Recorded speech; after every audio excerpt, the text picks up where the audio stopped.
PursueCare, give us the 2-3 minute elevator pitch for all those folks that have no idea what we're talking about. Go for it. Sure. So PursueCare at its core is technology-enabled substance use disorder and behavioral health treatment services. We focus on rural populations, and the idea or the concept behind it is that we deliver our care using telehealth as the modality. It's not something that we just adopted from a brick and mortar clinic setting or in-person care. That's actually how we deliver all of our care. Substantially all of it is through telehealth. We developed our own app to deliver care. So it's a patient-facing app that's designed specifically for the populations we treat. It works at very low bandwidth and is very limited on data. So we have a lot of patients that have limited data plans or track phones that have to be able to access care, in rural areas, right? Mm-hmm. And the core of the service offering, we're not just digital health or an app that leads somebody on their sobriety. We are treatment. So we have doctors that provide medications for recovery, common medications like Suboxone or buprenorphine-based medications for opioid use disorder. Okay. We have counselors and therapists to treat the whole person. And then we also have our own pharmacy that can ship meds and deliver meds directly to patients. We do, and it's 100% focused on recovery and mental health, which is a hugely stigmatized area, even from pharmacies. And you can look, there's Washington Post and New York Times articles about how a lot of pharmacies essentially discriminate against people with substance use disorder. They turn them away. Really? And it's just, it goes along with the broader picture that, we treat substance use disorder in people with substance use disorder like it's a criminal issue or a moral issue, not like it's a healthcare and treatment issue. And so we're trying to change that dynamic with what we do. So can I stop you for just a second and repeat back what I've heard so far real quick? An opioid addicted person in small town Missouri. I don't want to get a bunch of hate mail from all my friends in Missouri. From a small town in Missouri, can download this app, sign up to be a user or a client or whatever you call them, and they can do three things. They can talk to their doctor on the screen on the phone. They can talk to a doctor over video on the phone. Then that doctor can also prescribe them medicine, and they can use the app to get their medicine and get refills. And they can also use the app to sign up for a counselor that will also talk to them over video on the app. Yep. Yeah. And we, that's exactly right. And we tie it all together with care coordinators. Those are kind of like I see. Okay, great. Yeah. They're people that are really the advocate for the patient. Okay. So, if you're a patient, you can do exactly like you described. Just go to the app store, download the app, and get yourself started. Okay.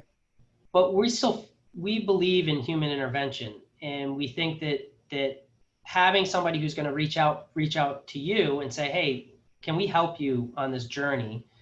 And they're in your corner, and they're usually, they could be peer support, or they could be a counselor themselves, but they're not treating. They're a navigator in many respects. Yeah, perfect, right. Perfect. Which I'm guessing a lot of these types of patients need. They need that because they need that navigator to call them and say, hey, I noticed you talked to the doctor, but you haven't filled the script yet, or you looked like you were going to sign up for a counselor, but you didn't ever get one, or you didn't show. Yeah, they need that navigator. I think that's perfect.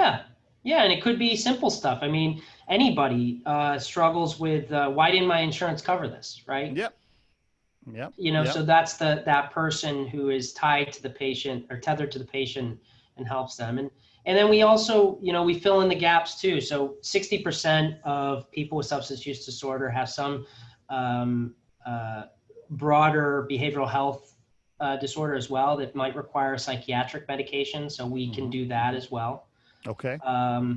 And, all of this, the whole point of this is get care where it isn't, right? And make it as convenient as possible. Break down barriers so people can access it on their time and on their terms.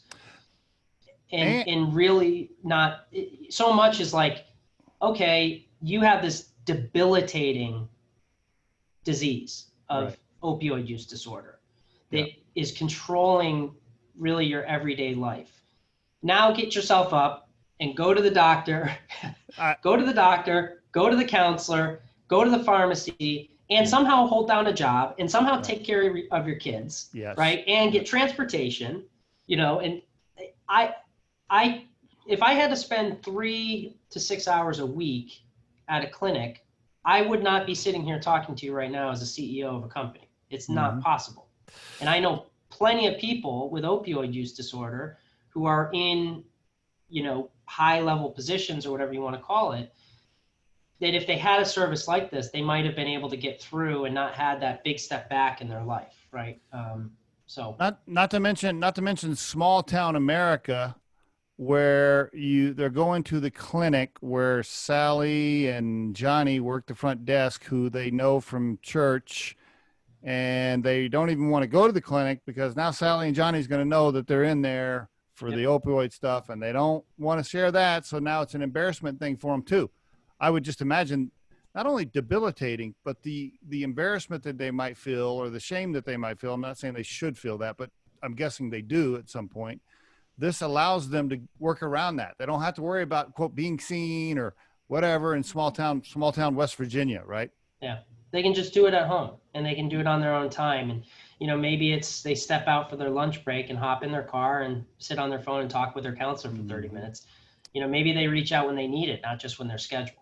And in many cases, small town America, rural America, they don't have the resources in town. You don't have a psychiatrist in town. Gotcha. Right. The treatment clinic has a 5-week waiting period, you know? So. Wow. Do you have, can I fire off some more questions? Sure. Yeah. I'd love to tell you a story too, just along the same lines. You tell the story first, then I got a few questions. Go for it. Now I'm definitely, you got me super intrigued now, and I'm watching our time. Go for it. Tell the story first.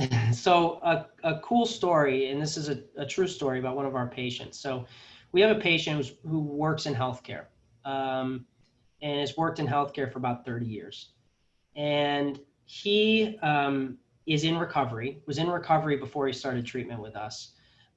You know, he would go to a clinic to do his recovery for opioid use. So he'd go to the clinic to get his medication and get his counseling and, you know, go about his day. But the challenge is he lives in a small town, and everybody knows who he is, and they recognize his car, and he's deathly afraid that somebody would recognize who he was. So he would drive home, get his wife's car, drive his wife's car to the clinic, pull around to the back, park behind the clinic, and go up through the basement into the clinic.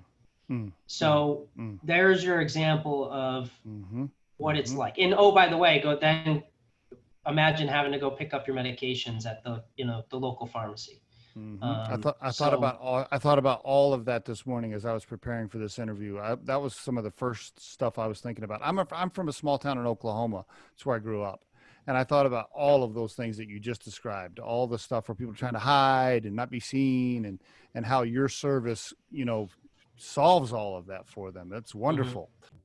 If you think today's tip or guest interview can help someone you know, please share this with them. If you've enjoyed today's episode, please subscribe to our channel and hit the like button. If you're listening on YouTube, don't forget to hit that little bell next to the subscribe button so you can be notified when we release a new episode. Our show features entrepreneurs, business executives, and the stories behind how they got there, as well as daily tips on career advice and job interviews. You can visit Riderflex.com to learn more about us and get information on the recruiting and consulting services we provide. Thanks so much for listening, and have a great day.